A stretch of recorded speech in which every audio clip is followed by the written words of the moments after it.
그 다음에 이제 오늘 제가 여러분들에게 드리고 싶은 진짜 얘기가 5페이지 하단에 공부 방법론에 나와 있어요.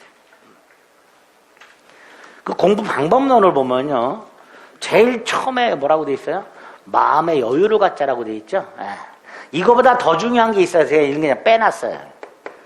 결석하지 말자. 제발. 적지 않은 돈을 내고 학원을 등록을 했는데 안 나와. 조금만 귀찮아도 뭐 강의 촬영해가지고 인터넷이나 스마트폰으로 볼 수 있는데 굳이 귀찮게 뭐 학원을 가 뭐 이러면서 안 나오기 시작하면요, 1년 내내 안 나오게 돼요. 그럼 안 나왔을 때 학원에서 촬영해 놓은 인강을 가지고 집에서 학원에 나오는 그 시간대 딱 맞춰갖고 공부를 해주면 참 좋은데 안 해요. 나는 불굴의 의지력을 갖고 있어. 나는 할 거야. 택도 없어요. 우리나라에 1%도 안 돼요. 그런 불굴의 의지력을 갖고 있는 사람들은 대부분 해야지 해서 안 해요. 이렇게 한번 빼먹기 시작하면 계속 빼먹게 되고요, 나중에 공부해야 될 양이 눈덩이처럼 불어납니다. 그걸 도저히 감당할 수 없는 시기가 오게 되면요, 심리적으로 포기를 하게 돼요. 그러니까 절대로 빠지시면 무조건 오셔야 돼요. 첫 번째. 그 다음에 마음의 여유를 갖자라고 제가 이렇게 해놨어요. 자, 11, 12월 달은요, 입문과정이라고 해서요, 이 전체적으로 이렇게 민법이 구성이 되어 있는데, 아까 제가 말씀드린 거, 법률 용어, 그걸 포함하고 있는 표현, 그리고 문장 중에서 이 용어나 표현을 위주로 말씀을 드릴 거예요. 이걸 알아야 문장이 해석이 돼요. 이걸 알아야 책을 읽을 수가 있어요. 적의 기초가 안 돼 있는 상태에서는 책을 백날 읽어봐야 외국어 보고 있는 거예요. 한 번도 공부한 적도 없는 외국어 공부하는 느낌이 들 거예요. 그러니까 이거를 집중해서 할 겁니다. 그 다음에 민법에서 기본적으로 만들어 놓고 있는 각종 제도들이 있어요. 어떤 제도들이 있어. 그 제도에 도대체 뭐냐? 기본 개념을 잡을 거예요. 그러니까 이런 게 시험에 다이렉트로 나오는 건 아니지만 이걸 알아야 문장이 이해가 되기 때문에 그 뼈대를 입문과정에서 할 겁니다. 그리고 이제 본격적인 이론은 1월 달부터 하는데요, 학원 커리큘럼이 7, 8월 달 문제풀이 하기 전까지 총 이론 강의를 3번을 합니다. 민법 전체를. 1, 2월 달 한 번, 3, 4월 달 한 번, 5, 6월 달 한 번 이렇게 돼요. 이론 강의를. 그러니까 여러분들은 민법 강의를 3번을 들으시는 거예요. 그리고 제가 11, 12월 달은 말씀 안 드리지만 1월 달부터는 강의를 꼭 들으시고 복습을 하시라고, 복습. 이 복습은 이제 촬영하는 거 한 번 더 보고 오는 게 복습이에요. 한 번 보고 오는 게. 그래서 6달 동안 여러분들은 철저하게 복습을 했다는 전제에서 한 번 딱 했다. 강의 한 번 듣고 복습 한 번 딱 했다. 요게 최소한도 해줘야 되실 건데, 그럼 민법을 전체적으로 6번을 들었잖아요. 그죠? 강의를 복습까지 한 것까지 포함해서. 요때 민법 점수, 모의고사 등을 통해서 나올 수 있는 민법 점수, 6월 달쯤 됐을 때 몇 점 정도 예상하면 좋을까요? 모의고사 점수를 100점 중에서 40점이 정답이에요. 입문과정 빼고라도 6달을 이정환이 공부하라는 대로 했는데 나오는 점수 40점. 100점 중에서. 점수가 안 올라요, 민법은. 지금 당장 여러분들이 기출문제 하나 갖고서 한 번으로만 찍어도 20점이 나와요. 1번만 쫙 찍어도 20점이 나와요. 2번만 쫙 찍어도 20점이 나와요. 백지 상태에서 찍어도.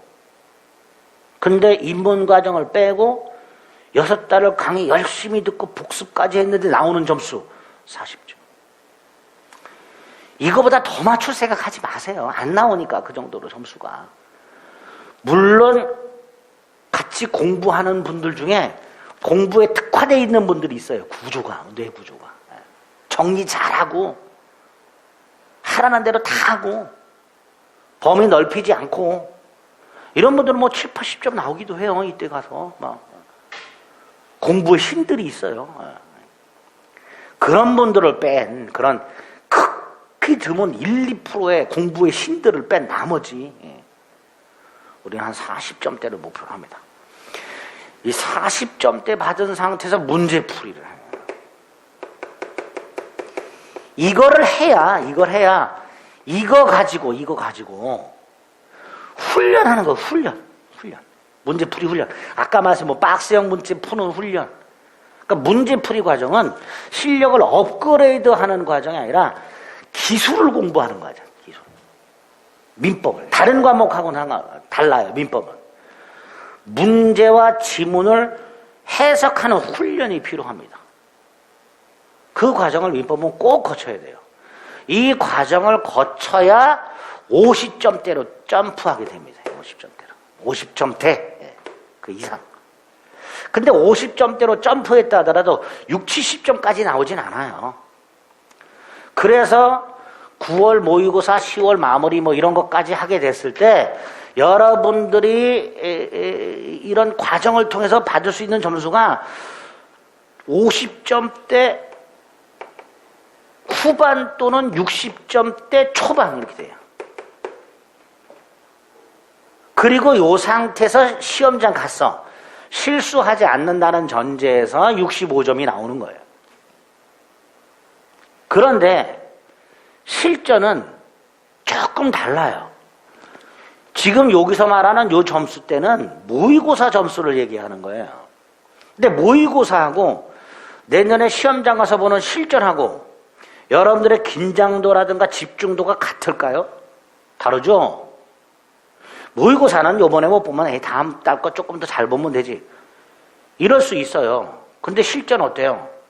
오늘 못 보면 또 1년이야. 그러니까 집중도라든가 긴장도가 달라요. 더 악착같이 달려들어서 시험을 봐요.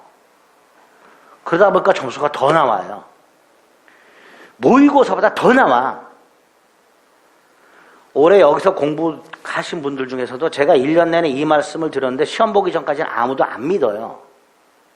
근데 올해 시험 봤죠? 5, 60점대 맞았던 분들이 7, 80점 맞은 분들 되게 많아요. 본인도 깜짝 놀래요. 본인도. 심지어 모의고사 단 한 번도 60점을 못 맞았던 분들 97.5 맞으신 분도 있어요. 미쳤죠? 그렇게 돼요. 긴장도와 집중도가 다르기 때문에.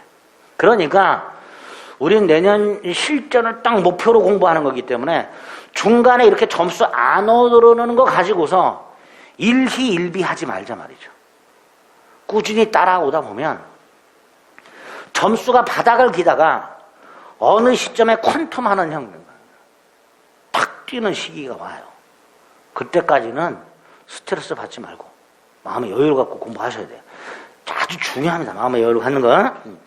그 다음에 강의 커리큘럼 따르자. 이건 당연한 거죠. 여러분들이 학원을 끊으셨어. 자, 학원에서 만들어 놓은 커리큘럼 어떤 걸까요? 시험에 최적화되어 있는 거예요. 이론을요 2달에 한 번씩 돌려버려요. 그냥. 그리고 강제로 여러분들 뒷목 딱 붙잡고 따라오라고 끄는 거예요. 1년 만에 합격을 시키려면요 학원 입장에서는요 하드캐리 하는 방법밖에 없어요.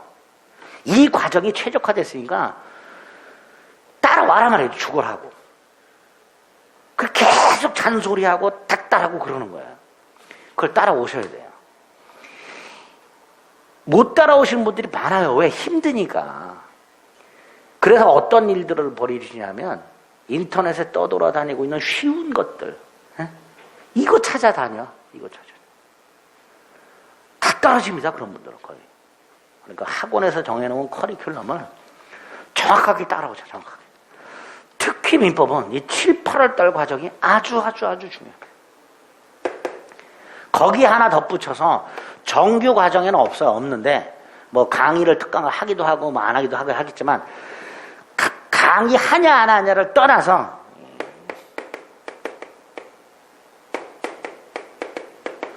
민법 기출문제 10년치 정도는 반드시 숙지를 하셔야 돼요.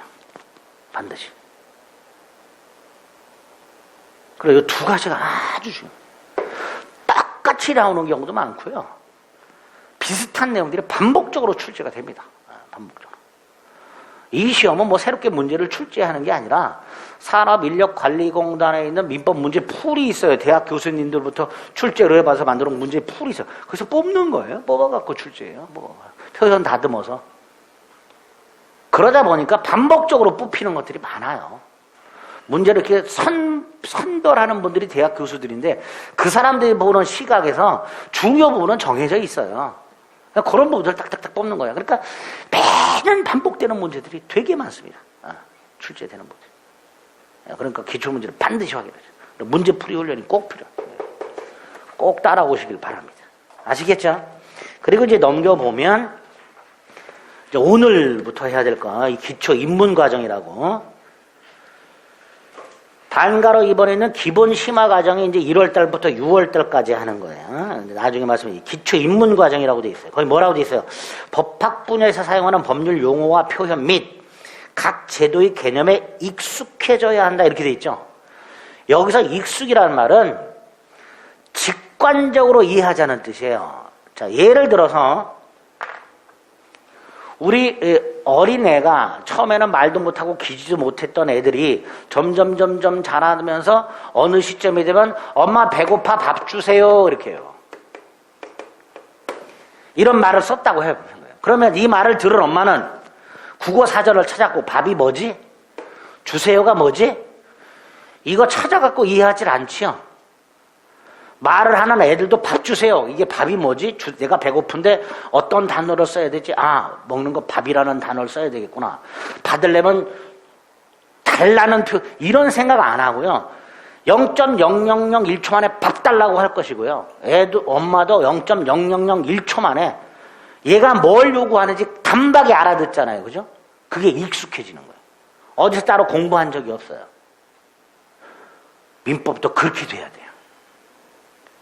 다만 오랜 기간 동안 반복적으로 써가지고 직관적으로 이해하는 거하고는 조금 다르게 짧은 기간 내에 억지로 두드려 넣어가지고 용어와 제도와 표현에 익숙해져야 돼요. 네? 가장 비근한 예가 하나 나와 있어요. 선이란 단어와 악의라는 단어가 있어요. 우리 일상적으로 선의 악의 하게 되면 선이 그러면 착한 마음, 악의 그러면 나쁜 마음 이렇게 이해가 되잖아요. 그죠? 전혀 달라요. 법학은. 선의는 뭘 모르고 있는 거고요. 악의는 뭘 알고 있는 걸 악의라고 해요. 의미 자체가 완전히 달라요. 그러니까 앞으로 민법을 공부하고 있는데 선의라는 말이 딱 나오면 선의가 뭐였지? 뭘 아는 거라 그랬지. 이렇게 하다 보면 시간이 벌써 1, 2초 지나가죠. 그러면 안 돼요. 선의 그러는 순간 0.1초 만에 이거 뭐 모르는 거 딱 머릿속에 그냥 직관적으로 생각할 틈도 없이 박혀야 돼요. 머릿속에. 그게 될 정도까지 익숙해지셔야 돼요. 그래야 나중에 문장을 읽을 때도 문장 전체를 통으로 직관적으로 이해하게 돼요. 이걸 이 머릿속에 받아들이듯이 민법의 문장 전체를 직관적으로 딱딱 받아들이게 됩니다. 그게 1년 만에는 참 어려운 건데 학원과 제가 여러분들을 뒷목 잡고 끌고 갑니다. 이렇게 하시라고 그냥 억지로. 제가 욕을 많이 먹어요. 양을 많이 먹는데 어쨌든 그런 좀 힘들고 어려운 과정을 거쳐야 돼요. 아시겠죠? 어쨌든 그렇게 생각하시면 됩니다. 그 다음에 이제 한 장을 넘겨보면 필수 기초 용어라고 민법을 공부하기 전에 이게 시험 문제 나오는 거 아닙니다. 아닌데 이런 용어들이 익숙해져야 특히 이 민법 총칙 부분이 수월해져요. 그래서 그 용어 먼저 오늘 쫙 잘 나오는 것들 먼저 꼭 익숙해져야 되는 것들 먼저 정리를 좀 해드릴 겁니다. 아시겠죠? 일단 요거부터는 잠시 쉬었다가 2교시부터 좀 하겠습니다.